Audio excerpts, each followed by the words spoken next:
హనుమాన్ చాలీసా. హనుమాన్ చాలీసా ఆపదలు బాపే హనుమంతుని ప్రసన్నం చేసుకునే స్తోత్రాలలో విశేషమైన హనుమాన్ చాలీసా ఎలా ఉద్భవించిందో తెలుసుకుందాము. వారణాసిలో నివసిస్తూ ఉన్న సంత్ తులసీదాసు రామనామ గాన నిరతుడై బ్రహ్మానందంలో తేలియాడుతుండేవారు. మహాత్ములైన వారి సన్నిధిలో మహిమలు వెల్లువలు అవుతుండేవి. వారి ప్రభావం వలన ప్రభావితులైన జనం వారి ద్వారా రామనామ దీక్ష తీసుకుని రామనామ రసోపాసనలో తేలియాడుతుండేవారు. ఎంతోమంది ఇతర మతాలకు చెందిన భక్తులు కూడా రామనామ భజన పరులు కావటం జరుగుతున్నది. అయితే భగవంతుని పట్ల కాక తమ నమ్మకాల పట్ల మాత్రమే మొండి పట్టుదల కల ఆ మత గురువులకు ఇది కంటగింపుగా ఉండేది. వారు తులసీదాసు మత మార్పుడులకు పాల్పడుతున్నాడని, మన మతాన్ని కించపరుస్తున్నాడని లేనిపోని అభియోగాలు ఢిల్లీ పాదుషా వారికి పంపుతుండేవారు. ఇదిలా ఉండగా వారణాసిలో ఉన్న ఒక సంచారవంతుడైన గృహస్థు తన ఏకైక కుమారునకు కుందనపు బొమ్మ లాంటి అమ్మాయితో వివాహం చేశాడు. వారిద్దరూ చిలక గోరింకలులా వారిద్దరూ అన్యోన్యతతో ఆనంద తీరాలు చవిచూస్తున్నారు. కానీ కాలానికి ఈ సుఖదుఖాలతో పనిలేదు కదా. విధి వక్రించి హఠాత్తుగా ఆ యువకుడు కన్ను మూశాడు. ఆ అమ్మాయి గుండె పగిలి ఘోరంగా విలపిస్తున్నది. తల బాదుకుంటూ విలపిస్తున్న ఆ తల్లి శోకానికి అదిరి గుండెలు ద్రవించిపోతున్నాయి. ఎవరెంత బాధపడ్డా జరగవలసినవి ఆగవు. కనుక బంధువులు శవయాత్రకు సన్నాహాలు చేశారు. శవాన్ని పాడి మీద పడుకోబెట్టి మోసుకుని వెళ్తుండగా అమ్మాయి తన భర్త శవాన్ని తీసుకు వెళ్ళనీయకుండా అడ్డుపడి రోదిస్తూ ఉండటంతో స్త్రీలు ఆమెను బలవంతంగా పట్టుకుని ఉండగా శవయాత్ర సాగిపోతున్నది. శ్మశానానికి వెళ్లే మార్గం తులసీదాసు గారి ఆశ్రమం మీదుగానే సాగుతుంది. శవవాహకులు ఆశ్రమం దాటే సమయానికి అక్కడ ఇంటి వద్ద పట్టుకున్న వారిని విదిలించుకుని మృతుని భార్య పరుగు పరుగున వస్తూ ఆశ్రమం దగ్గరకు రాగానే మనసునకు కలిగిన ప్రేరణతో ఆశ్రమంలోకి పరిగిడి ధ్యానస్తులై ఉన్న తులసీదాసు గారి పాదాలపై వాలి విలిపించడం మొదలుపెట్టింది. గాజులు కాలి అందెల శబ్దం విన్న తులసీదాసు గారు దీర్ఘ సుమంగళీభవ అని దీవించాడు. దానితో ఆ యువతి మరింత బిగ్గరగా ఏడుస్తుండటంతో కనుళ్ళు తెరిచిన సంత్, అమ్మా, నేను దీవించిన దానిలో తప్పేమున్నది తల్లి, ఎందుకిలా దుఃఖిస్తున్నావని అడిగారు.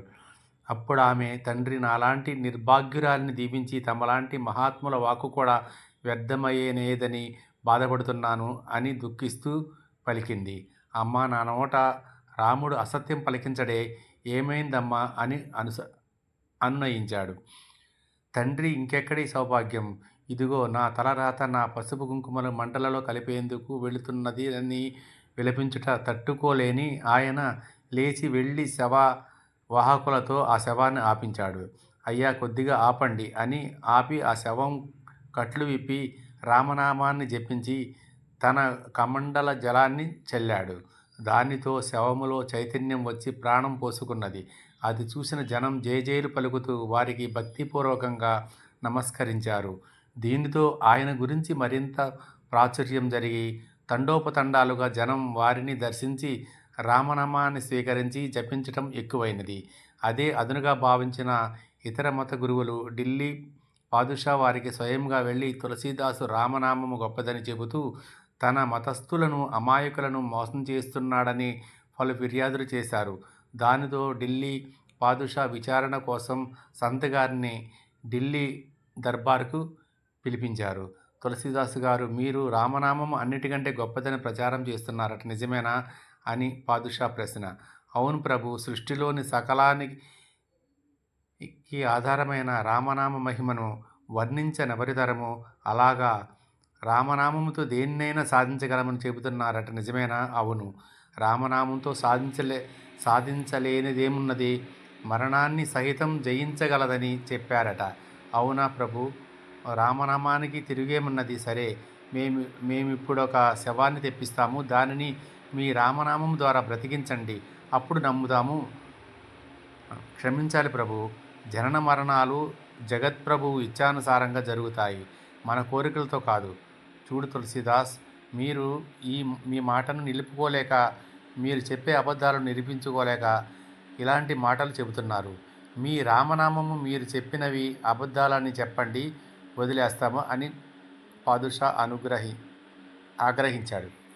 రామనామము దాని మహిమ సత్యమని పలికిన తులసీదాసు మోసగాడిగా భావించిన పాదుషా చివరికి తులసి నీకు చివరి అవకాశం ఇస్తున్నాను.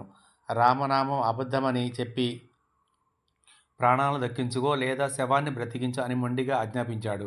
అప్పుడు తులసీదాసు ఈ విపత్కర పరిస్థితిని కల్పించిన నువ్వే పరిష్కరించుకోవాలని మనసులో రామునికి మనవి చేసుకుని ధ్యానమగ్నుడయ్యాడు. అది తనకు ధిక్కరించటమని భావించిన పాదుషా తులసీదాసుని బంధించమని ఆజ్ఞ ఇచ్చాడు. అంతే, ఎక్కడి నుండి వచ్చాయో వేలాది కోతులు సభలోకి ప్రవేశించి తులసీదాసుని బంధించవచ్చే సైనికుల వద్ద, ఇతర సైనికుల వద్ద ఆయుధాలు లాక్కుని వారికే గురిపెట్టి అందరినీ కదలకుండా చేశాయి. సభికులు నీ కోతి మీద పడి కరుస్తుందోనని హడలిపోతూ ఉన్నారు. ఈ కలకలానికి కనులు విప్పిన తులసీదాసు గారికి ఆశ్చర్యం కలిగింది. దీనికి కారణమేమిటని చుట్టూ చూడగా సింహద్వారం మీద ఆసీనులై ఉన్న హనుమంతుడు దర్శనమిచ్చాడు.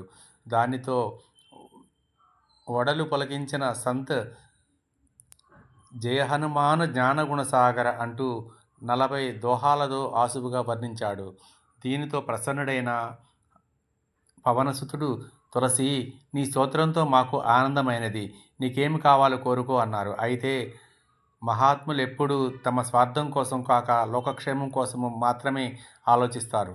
కనుక తండ్రి, ఈ స్తోత్రంతో నిన్ను స్తుతించిన వారికి తమరు అభయమివ్వాలని విన్నవించుకున్నాడు.